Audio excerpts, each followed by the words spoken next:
This is Doug Lynam, and you are listening to the Earn and Invest podcast.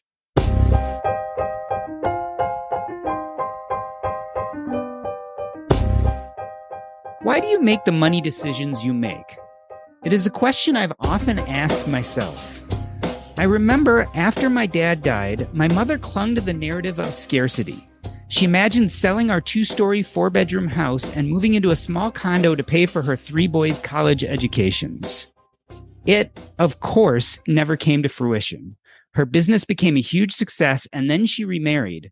We were wealthy, for all intents and purposes. But like my guest today, wealth didn't protect me from money trauma. It took years to learn how to spend again. I, like my mother, had the move into the condo mentality, a relatively unhealthy coexistence that begs an important question for all of you today. How is your relationship with money? If you were in therapy with your money, what would it say to you, and what would you say to it? Doug Lynam grew up in a wealthy family where money was abundant but weaponized. Rebelling against the world of materialism, he first joined the Marine Corps, but then found a higher calling and became a Benedictine monk for 20 years. When the monastery went bankrupt, he learned the lesson that extreme poverty was as painful as materialism was destructive. Doug Lynam, welcome to Earn and Invest. What does being poor do to people in modern day society? How does that affect our quality of life and relate to finances? Wow. Well, Doc G, thanks for having me on your show here. One of the things I've discovered over the years is that poverty is the single best predictor of your mortality, that your longevity and lifespan is directly correlated to your socioeconomic status. And the research that's come out in the past decade or so has shown that your socioeconomic status has a bigger predictor of your overall life satisfaction than your job satisfaction, your relationship stability, and a whole host of other factors. That if you are poor, the stress that puts on you and the trauma that inflicts on people is so overwhelming that you don't have a lot of cognitive space for anything else than trying to figure out how you're going to manage the money struggles and stresses of the day. And the stress of being poor, that then I think leads to all kinds of other problems like addictions, alcoholism, domestic violence, child abuse. All of these things increase as poverty increases. And I think they are undeniably directly correlated. So being poor is stressful, and it's really a kind of a crucifixion that no one should have to go through if possible. I have to admit, I asked that question kind of to set you up because as in the introduction, I said both you and I weren't in the midst of poverty as we grew up. And I think most people listening right now take it pretty much as a truth that being poor is stressful and makes life more difficult. On the other hand, I want to flip the conversation around. You and I both came from wealth. On the other hand, that didn't stop us from having a traumatic relationship with money.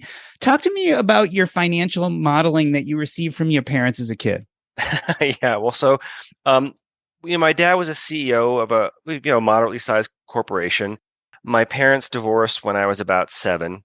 And they weaponized money. Money was the tool they used to get revenge on each other. And they kind of used the kids as pawns in this kind of 3D chess game they were playing to try to get back at each other. And so if I would go to my mom and say, I need something, new clothes, whatever it would be, she would play poor and say, well, we're broke. Go ask your dad. He has all the money. And then I go to my dad and say, hey, Dad, can I have some new shoes or whatever I want? Can I get this or that? And he'd say, well, I'm broke. I gave all my money to your mom. Go ask her.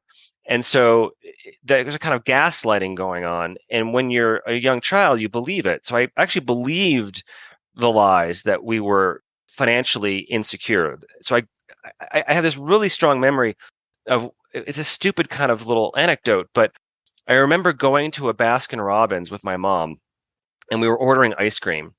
And you go to the counter, you get your ice cream, got my cone, and I wouldn't lick the ice cream cone until I saw her pay for it because I wasn't sure if I would have to give the ice cream back. Like, do we really have enough money for ice cream? Is that something we can really do? And all these it was just tense. Every time anything had to be bought for us, it felt like I was a burden on them. And like, it was a problem. And then, you get a little older and you kind of start to see through the game, and it got really painful because there was plenty of money for new cars, big houses, fancy vacations for themselves. For the next, my dad would have girlfriends every 6 months, new one, and they got whatever they wanted, lavish with Lord knows what. And meanwhile, you say, well, I need anything, and you it's like, nope, no, we're broke, no money here, go look somewhere else. And so over time, that developed a lot of money trauma and a very, very unhealthy relationship to money. So in medicine, I'm a doctor. We talk about post-traumatic stress disorder when we're talking about how trauma affects our life subsequently. You've reimagined the acronym. Talk about your PTSD and what type of behaviors did it lead to? Oh, I think I call it payment traumatic stress disorder. you know, and so it was, money just caused me so much heartache in my life. I mean, and then you have this unhealthy relationship to money as a kid in your family, and then you take that with you out into life, and then all kinds of bad financial decisions that I went on to make. And so I think for me, that trauma, that money trauma as a kid, it kind of got mixed up with religion. So when you bring religion and money together, things get even weirder. And so for me, I believe St. Paul when he said that, the love of money is the root of all evil. And so that, because it was such a source of so much tension and anxiety, then I fled. I got very avoidant of money. And so I had this I didn't want anything to do with it. I hated it. I want to get away from it as much as possible. And so I ran off, and one of the reasons I ran off and joined a monastery and took a vow of poverty.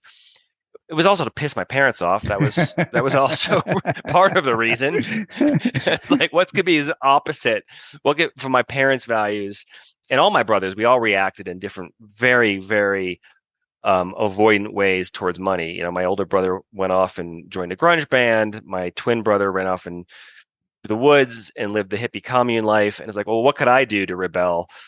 These two roles were taken. So, I went off and did the Marine and the monastery thing. So that's kind of a quick snapshot. I want to talk in a moment about money avoidance and the dichotomy between money attachment versus money avoidance, because I think they're the ways in which money trauma plays out. But before we get there, what you're making very clear is that money trauma is generational. Yeah. And were you ever able to go back and see the antecedents that even went before your parents and maybe in their parents, and where they got some of these scripts that they eventually passed down to you? Yeah, that's a great question. So it took me a long time to kind of figure it out. Vulnerability, honesty, and openness were not traits I grew up around. And so it took me a couple of decades to kind of really dig behind it and learn my parents' story. But what I realized is my parents grew up in real poverty. Like, my dad had to go out and, in the old days, you would get these glass soda bottles and you could collect them and then take them back to the grocery store and get 5 cents. They would redeem the bottles. And he'd have to go out and do that after school, a lot of times every week to get enough money so his family could pay for dinner that night. Like, that's how they paid their grocery bills. So that kind of growing up in that money anxious kind of way, their money trauma then made them extremely anxious. And then it wasn't so much that they were greedy or that they were selfish. It was that they were themselves traumatized, and they kind of clung to money like it was, like the last life preserver on a sinking ship. It was just this, they were unconscious of these wounds inside themselves. And then that got passed down, I think, to their children in very, in a different way. But that was really the root, I think, of their money anxiety. I find it interesting, and let's jump into this dichotomy, these money personality types. And two big ones that we often talk about are money attachment versus money avoidance. You mentioned that you and your siblings were quite on the money avoidance side. On the other hand, it sounds like your parents were on the money attachment side. Why do you think you all fell to money avoidance? Was it just as simply as we don't want to be our parents, or was there something more to it? Well, we don't. Well, that was number one. We don't want to be our parents. But I think it was also because, for me, I'll just speak to myself. I can't talk to my siblings, but it just brought up so much shame. Like, I felt like I was a burden. I felt ashamed to even exist at times. Like, everything that because they were so attached to money, every time they had to spend something on us, it hurt them. Like you could feel the tension, and they were just sort of tight-fisted about everything.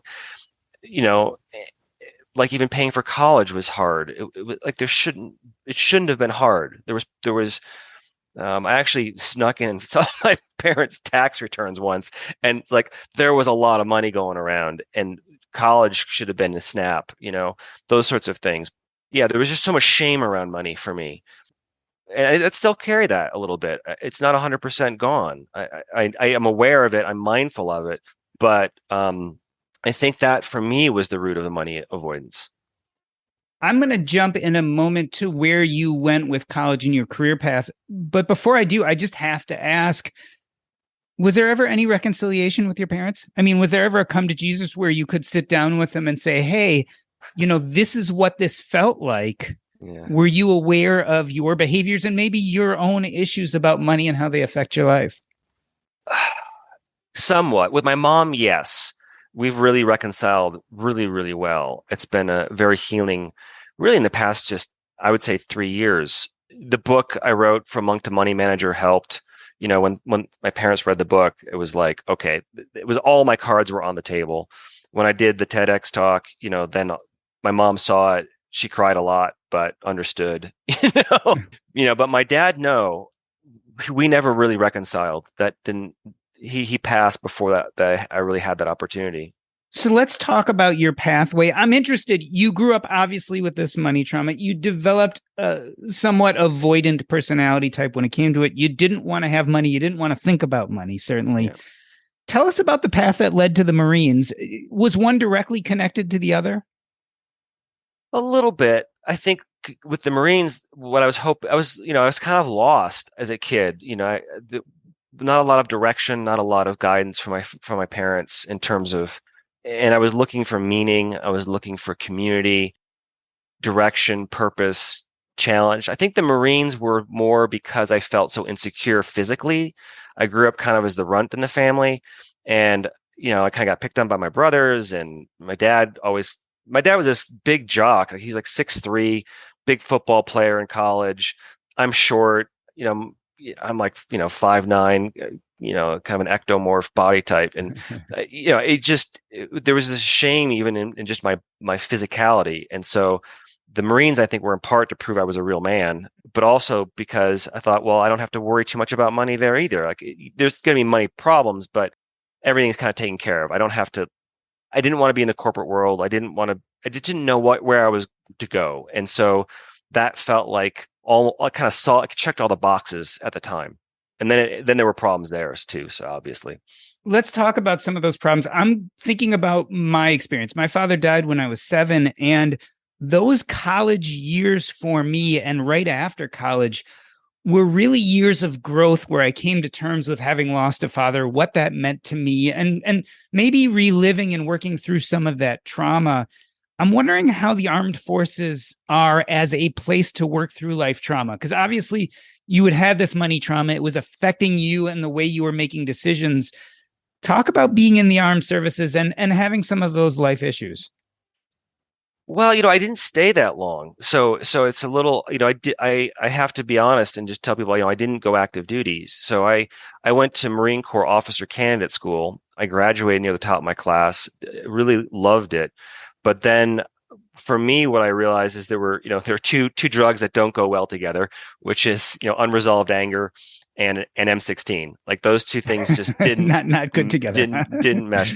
So I love the Marines in the sense that I love the discipline. They really helped me get my act together in some core ways, because they break you down, they build you back up, and some of that's good, some of it's bad. But for me, it was mostly good, except I just had this, I kind of had this realization that, and the Marines are really kind of, what I love about the Marines is they're very blunt. I don't think I'm saying anything that would be shocking to a Marine, which is like, you're trained to kill people, and in a way you're trained to enjoy it. And that, for me, that's where I kind of hit a hard wall. And it was one thing to defend your country. It's one thing to be of service. It's another thing to enjoy the process of going after your enemy in a real kind of gladiatorial mentality. And so anyway, that was part of the reason. And then I had a good mentor and friend who was in Vietnam, and he kind of pulled me aside and said, "Hey, read these books, learn about the history, know the history of our country really well when it comes to military conflict." And you kind of your eyes get open, and you're like, "Well, maybe I don't think we'll do Vietnam again," was my thought. There's no way we're going to repeat that mistake. But I had this nagging voice, like, "Well, maybe, maybe not," and was kind of, and of course, then Iraq happened. So you know, at any rate, so that was also part of my spiritual awakening, looking to go into the monastery. So long story, but that was the path. It's interesting. I totally see that you entered the Marines, you had some unresolved issues, you realized that kind of gladiatorial look at fighting was not for you. But that's quite a different thing than going into a Benedictine monastery. Like, how did you make that emotional switch? Because you're going from like professional fighter slash killer to something very different when you enter a monastery. How did your brain make that jump? Well, there's actually some really strong similarities. I mean, what I loved about the Marines was the brotherhood, the camaraderie, the esprit de corps, direction, discipline, meaning, higher purpose, being of service. So they had all of those things in common, and it felt to me like, well, if I'm going to leave the Marines, which I loved, really did, what could be a higher calling? Like, what's the next? How could I level up a little bit in my quest for meaning? And my earliest memories were always around this spiritual quest. That was a real through line for my life as well. And so I felt like if I was going to find the meaning and find God, however you want to define that, where else could I do that better than in a monastery? So that was part of it. That was, and also the kind of the existential, moral dilemmas I faced with the killing side of the Marines. It kind of kicked me hard, and maybe I would say this: the problem I had with the Marines is and I don't hope this isn't too dark, but I enjoyed it. I enjoyed learning how to kill people. Yeah. And when you face that in yourself, it wasn't the Marines weren't the problem. It was me. I was the problem. Like I resonated with that. Like I could very easily get out there and blow things up and like that. And when you see that, there was a darkness in me that I felt I needed to address and find a way to resolve. Does that make sense? It does. And what I clearly see is a straight line of a spiritual need that you had, Right. and becoming part of this monastery filled that need. It also filled another need that you might not have been as conscious about. Talk about the vow of poverty. And for someone who is money avoidant, how that Yeah. also was particularly comfortable for you. Yeah, well, that was a big part of it. Like, okay, I'm going to join the monastery, and all my take about poverty. You're out. You're out of the game. You're out of the system, and that was really going to be awesome for me. I thought that would be the perfect way to permanently avoid ever having to deal with money. And of course, ironically, I ended up having to deal with it even more because one of the problems is that I ended up in a community where everybody hated money as much as I did. We were all deeply money avoidant. And then when you're trying to run a community like that, it of course it didn't work very well. And eventually, pretty quickly, actually, the monastery ended up going bankrupt. And that kind of began my career into finance. And so there was not just there was some just outright incompetence because we didn't know what we were doing. None of us were financially literate. And then over time, so many issues piled up, but I realized that pray for this. We would do all kinds of stuff. Like, let's pray for this. We'll pray for the money problems to get solved. We'll meditate on this. We will somehow God will provide, right? Because we thought we were doing good work in the world. We were living life of love and service, and somehow it was all going to work out. And that's just not how the game goes. God's not going to work a miracle to solve a problem that you have the power to fix. Like we had the power to fix this, and we just weren't taking any responsibility. So there was a complete abdication of personal responsibility and financial responsibility because of our money avoidance. And it got so bad that there was really no choice, but somebody had to step in and figure it out. And by a weird twist of fate, it fell on my shoulders. No one else wanted to take it on, but it was a case of the blind leading the broke. I knew nothing about what I was doing, but the bar was set pretty low. Let's talk about the monastery as a microcosm. I mean, I feel like we have this dichotomy, right? You can either be spiritual or you can be wealthy, but you can't per se be both.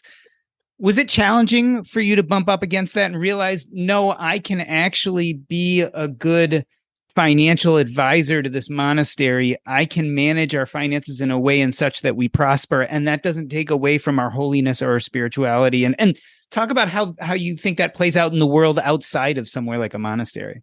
Yeah, I mean, I could talk about that for hours. I would just say there was this moment.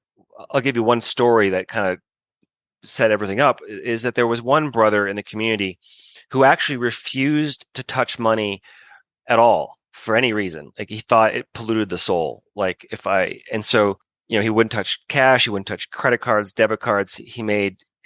And what I realized is over time, he became increasingly sort of self-righteous about it.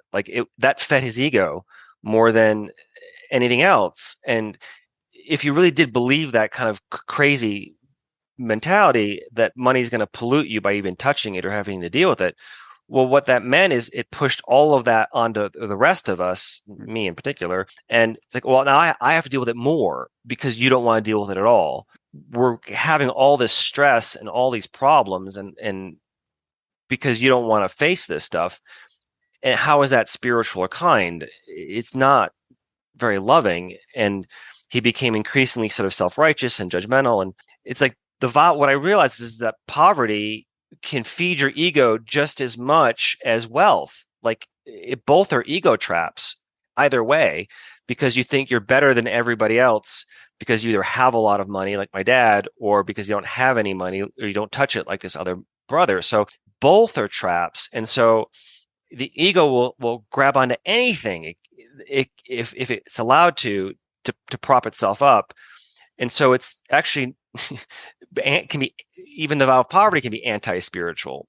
And then what I realized is that as the finances of the monastery got better, we were able to be of more service to people. We were able to be more loving, more generous, more kind. And so now we have all these tools in our toolkit because there's money in the bank. And it's like, well, this is an awesome superpower that we have. Money is amazing. It's great. If you've got it and you know how to use it effectively, there's no better tool for relieving suffering than money in so many ways. And so, but it has to be deployed ethically and responsibly. So that's sort of the path this sort of awakening I had. I was wrong to think that money and spirituality are antithetical. There's just simply no correlation between your socioeconomic status and your spirituality. 100%. I know billionaires who are amazingly kind and doing amazing things in the world with their wealth, more than monks in a monastery. So, and vice versa. It goes both ways. What the highest contemplative traditions have been trying to teach us is what we call non-dualistic thinking, is this idea that it's black or white, that there's these hard lines, and we get very dualistic around money to think that there's this way or that way. It's poverty is bad, is good, and wealth is bad, or flip it, right? Either one is a dualistic trap, and either one will feed your ego if you allow it.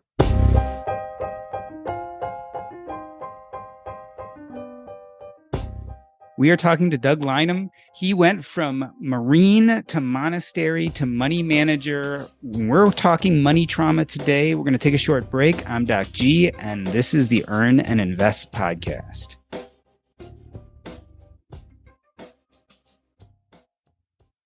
Hey, everybody. I am so excited to let you know that I will be in San Diego Thursday, October 6th, and from 4 to 7 p.m., we're going to have a book launch event at BJ's Restaurant and Brew House. That is in San Diego, California. You can sign up for this event. It's a book launch party, but all Earn and investors are welcome to come, whether you've read the book or not. Of course, there will be books to be purchased, and I'd be happy to sign them for you there. Also, if you happen to be attending the Camp Phi event, which is going to be Camp Phi Southwest, that's October 7th through 10th in Julian, California, which is right down the way from San Diego. I love to see all of you. Check us out. Go to earnandinvest.com/San Diego. Again, that's earnandinvest.com/San Diego to sign up to hang out with me at BJ's for our book launch event.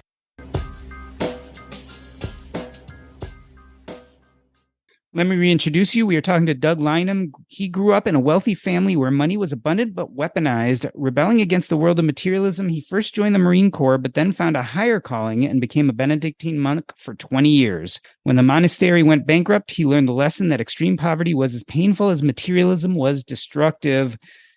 Doug, so we followed your story to the point that you joined the monastery. The monastery started having economic problems. It ended up being on your shoulders to manage the money, which you did very successfully. Why leave the monastery? Why wasn't that the end of the story? And he managed the monastery's money and did good for the community, and everyone was lived happily ever after.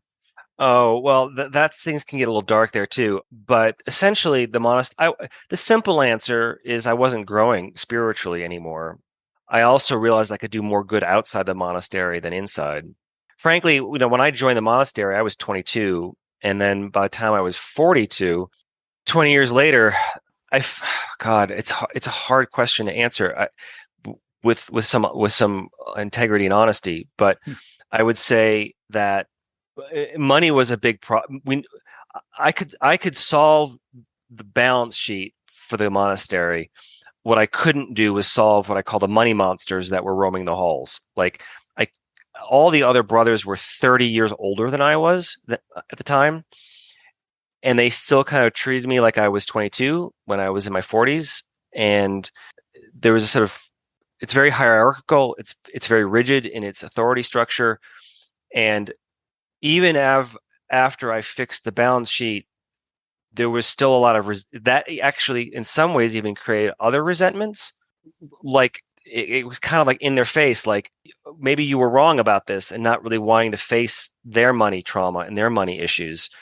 It kind of put it right up in front of them, and they didn't want to look at it. So I got a lot of flack in a lot of ways. Like I was the bad guy for always thinking about money. I was unspiritual for learning all about. I just got curious. I got so curious about economics. I got so curious about finance that I was reading. Why aren't you reading, this book on saints? Why are you reading this book on macroeconomic theory? I'm like, well, because this is a cool way to help the world, and I couldn't reconcile those things in the monastery any longer. And I realized I could really help people. And what I was doing, what really opened my eyes, is when monastery guests would come and look for help. And because I was the youngest monk, I wasn't really encouraged to give spiritual advice. Like, you leave that to the prior, you leave that to the senior monks, and you just be of service. You do the dishes and cook the meals and whatever. But what I realized is that rather than spiritual advice, what I would say 80% of the guests really needed was financial advice. Because behind most of their spiritual problems and struggles was a financial problem. It was either the direct cause of their spiritual problem, or it was a byproduct. Somebody dies, right? That's a spiritual crisis. But then there's an estate to probate, and there's insurance, and there's bills, and like someone needs to sit down and help you make a budget. Like, we could pray, that's great, but a budget actually is going to probably be more effective. And so doing that over and over and over and over again, and realizing I had a talent, and seeing people transform because I helped them with their money problems, I was like, well, that's what I'm called to do. This is a real calling. And I couldn't do it to the extent I wanted to. And eventually that was what pulled me out. As I listen to your story, I can't help but thinking, when you're in the midst of trauma and you move towards avoidance, what you seek most of all is hierarchy and boundaries. Mm-hmm. And it sounds like you made this emotional transformation while you were there. And once you started getting over that trauma, you wanted the exact opposite. You wanted freedom and expansiveness. Right. And therefore had, in a sense, grown out of the monastery. I feel like, though, having 20 years in the monastery gave you some insight that your average money manager doesn't have. So talk about the spiritual and the divine when it comes to dealing with our money, because I feel like as a manager, it must have been one of those things you really bring to the table that other people don't have. The highest spiritual insights sound rather glib when you say them, but when you really experience them on a deep level, but to understand, for me, one of the biggest insights is that God, the divine, it's everywhere, it's in everyone, and it's in everything. And that includes our financial life. Like, you can't compartmentalize God. You can't just say, well, God's over here and not there. That's just silly. And to realize that you can use your financial life it's perhaps the best tool you have to be of service in the world. So why don't you embrace that? And so when clients come and they're struggling with their finances, it's like, okay, how do we make this align with your values? How do we help you? Or, my firm, it's called, shameless plug. I'm a partner at Longview Asset Management in Santa Fe, New Mexico. Feel free to reach out. At any rate, we only do environmentally and socially responsible investing. So that's part of the ethics of what I think our firm brings and I bring. But I think when you connect people with their values, I'm not there to put my values on people, but to help them tease out what their values are. And now, how are we managing your money in alignment with what you hold dear? And that, I think, really helps people, because most people, when they hire an investment advisor, it's because they have money avoidance, right? They were outsourcing the work. And so I can really speak to their trauma.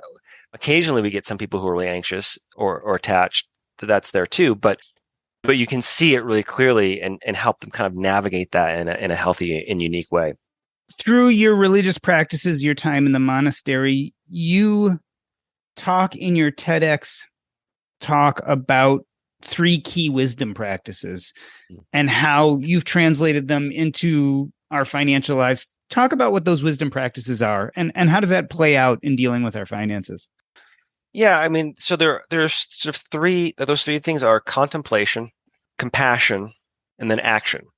That I think we need to, if you bring those 3 things to your financial life: contemplation, compassion, and action. And so contemplation is just going deep inside yourself. Does you realize that the spiritual journey really isn't outward, it's inward. There's this kind of turning inward into yourself that needs to happen. Meditation is great, prayer is great, many tools for that. But you really need to look inward and find that deep inner connection inside yourself. And that's where your trauma lies. That's where all the darkness is inside of you. And you need to kind of tease that out and pull it out of yourself. And that's where the compassion comes in. Like, you need to see it, acknowledge it, find its origins. What's your origin story of that trauma? And really do that psychological work. And then the spiritual side, of course, is bringing compassion to it. And then being able to forgive yourself, most of all, and forgive all of to realize that the people who traumatized you, or the circumstances that traumatized you, were also the product of trauma. Like, it's this infinite chain of pain. And the only way to overcome it is to forgive.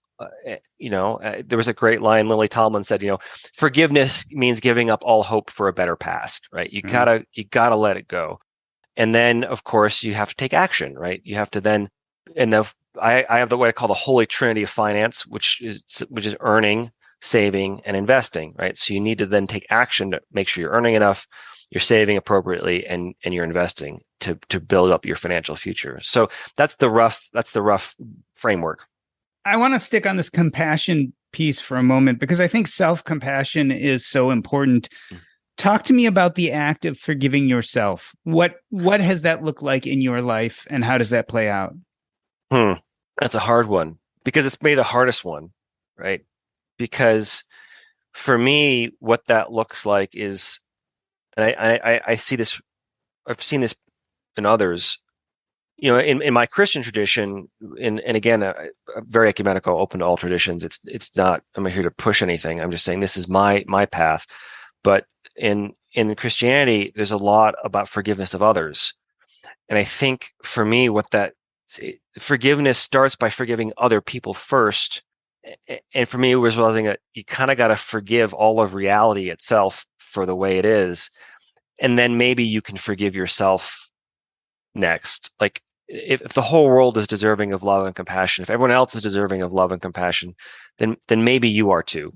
And that for me was the path. But it's a hard one, because it means letting go of your shame. It means letting go of your anger. For me, it was anger. That was probably shame first, anger. But the anger was like so deep. It was really hard to root that anger out. And I'm not 100% free of it, but 90% maybe better than I was.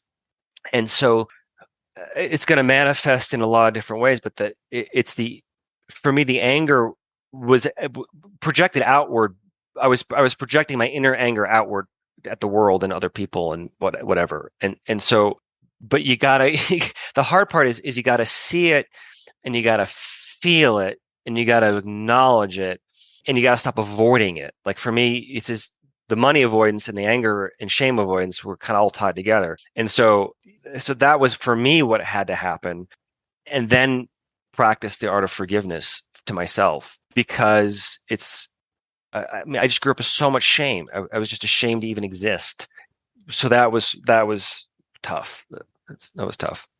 In the introduction to this episode, I stole a line from your TED Talk. I asked, if you were in therapy with your money, what would it say to you and what would you say to it? Talk, Doug, about how you feel today. What is your relationship with money like? Is it much more comfortable? Is it uncomfortable at times? It's still uncomfortable at times. I mean, that's the funny thing about it. Like, it's not perfect, but it's so much better than it was. Like, like I say, at least my money and I were on speaking terms. At least, we have a relationship where before there was it was so disconnected from it. I still hate paying my bills. I still hate doing my budget. I sit down and I look at my budget and it's like this little pit in my stomach kind of goes, but I do it, right? So it isn't so much that I don't have emotional stuff come up around money, but I can work through it. And I have been able to build a really comfortable financial life for myself and use that, I hope, in a way that makes my family better and makes my community better and certainly my own life. So it isn't so much about being perfect and having it all figured out. It's about, for me, moving forward and just getting better every day and a little bit and a little bit. And so that's kind of where I'm at. And it's good. And I've got a great life. So, but these money issues don't just disappear magically. It doesn't just go away. You just get better at overcoming it and not letting those emotional stuff when it comes up derail you. I'm going to ask you to do something difficult here. Try putting your logic and your mind aside for a moment. When we're talking about your heart, your soul, does money feel like a force of good or a force of evil? Good. There is no Good. pause there. There is no There's pause at all. there. Yeah. Well, this was another epiphany I had in the monastery. It's like, well, all my, my friends and all these religious people are like, well, we got to help the poor. We got to help the poor. We got to help the disadvantaged, the marginalized, the oppressed. And it's like, well, what's the cure for poverty, dumbass? Wealth. The only cure for poverty is money. Right. It's good. It's ultimately a force it's more good. I mean, everything, it's sort of neutral, right? The simple answer is money is morally neutral. It's what we make of it. Right. But it's done more good in the history of civilization than ill. Right. Do you really want to go back to rubbing sticks and building fires and the hunter-gatherer life isn't exactly, we romanticize the good old days. Everyone's like, let's go back to the good old days when there was no money. It's like, really, you want to really that's what you want to go back to? I love Woody Allen's line. He said, I don't want to go back to any era where there wasn't Novocaine. It's like it was brutal, it was nasty, it was ugly. So overall, money is the tool that has allowed civilization to advance, and that advancement is not come without terrible costs to our environment. I'm not trying to defend or ignore all the negative externalities that we have with our society. Like, they're very real and they're very devastating, but they're so much better than what we had before. So ultimately, I think it's good. When I asked that question, I said, of the Doug Lynam today, right? Is it a force of good or evil? I mean, good just came out of your mouth instantaneously. Compare that to what you would have said when you were a teenager. Would the answer have been the same? No way. Absolutely not. I would have just said money's the root of all evil. I just really believe it because it was such that. But I didn't. I was a kid. I had one very limited perspective, and that was how I felt. But all I saw was corporate greed. All I saw, again, I saw all the negatives, but I wasn't really seeing the positives, right? I wasn't able to kind of open my eyes a little bit and understand that the trauma that people have, money can amplify your trauma, but you take away the money, the trauma's still there, and now you're poor and you're traumatized. Like Yeah. that isn't a better that's not a better path. Like I'd rather have traumatized parents with money than traumatized parents without money.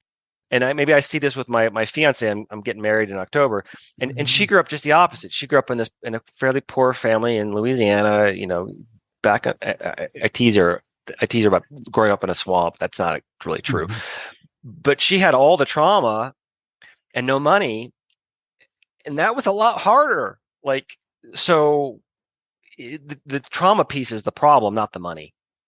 So tell us what your life looks like today and your role as a money manager. Who are your clients? What do you do for them? What what do you think? Where has this brought you as a career path? Yeah, so I now work mostly with high net worth clients. We do environmentally and socially responsible investing, and we help people, manage their money, do financial planning. It's kind of all the basics just to help people have a secure financial future and invest their money in ethical ways. And it's been great. It's just I love it. We manage about $250 million in assets. So that's kind of what we do is I was mostly working with poor people in the monastery, and now I'm working mostly with wealthy people. And I enjoy both. I still do a lot of pro bono work with people who need it, but to really help people use their wealth help make their money a force for good. Like really, that's the whole point. Is how do you've got all this money now, how do we make it a force for good, both in not just on the investment side but also in your personal life? Like how do we meet your goals, how do we help you serve your community? And a lot of it is like, how do you give it away, how do you spend it, what are you going to do to use this in a really ethical way? So those are fun conversations to have. It's like I really enjoy it. It's great. Well, Doug, I wanted to thank you for coming on the show. As I listen to your evolution, it makes me think about this idea of when we grow up with money trauma, we see money as a goal, either a goal to hold on to tightly or a goal to avoid. But ultimately, when our mindset changes and we start dealing with that trauma, we see more money as a tool, not positive, not negative, not good nor evil. It's a tool to achieve those things of our choosing. And if we choose to, we can take that tool and do real good with it. And I think that's really clear from your story. I wanted to end this episode the way I end every episode by asking you what is up next in your life and where can people find you if they want to know more? Sure. You can find me best ways at my website for my company, longviewassetmanagement.com, longviewassetmanagement.com. Lots of resources there. And what's next? Well, I'm getting married in October. That's kind of cool. And I've got my next book coming out is going to be right on this topic of money and trauma. It's called Tame Your Money Monsters. It's going to use a tool called the Enneagram, which is a psychological assessment tool, and merging that with money and help people really have a robust tool for digging into their money issues and how do they overcome their money attachment and anxiety or their money avoidance. So that's the next book. This has been the Earn and Invest podcast. On behalf of myself, Doc G, I'd like to thank Doug Lynam. That's a wrap.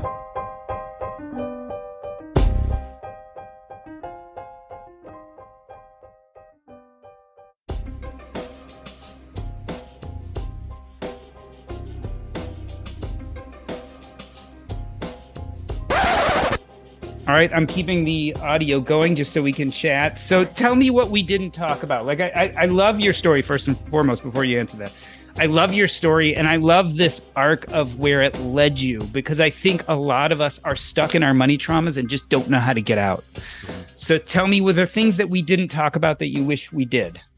Not really. I mean, there's lots we could talk about, but I don't. So are we still recording? Yeah. Oh, okay. And do you want to use any of this, or do you? So I generally do keep it going and use it as an after show. But if there are things you don't want to talk about, I can always cut them out. Even if you want to tell me about them, I can just cut them out, or we can leave them till later. I can always hit the stop after that. So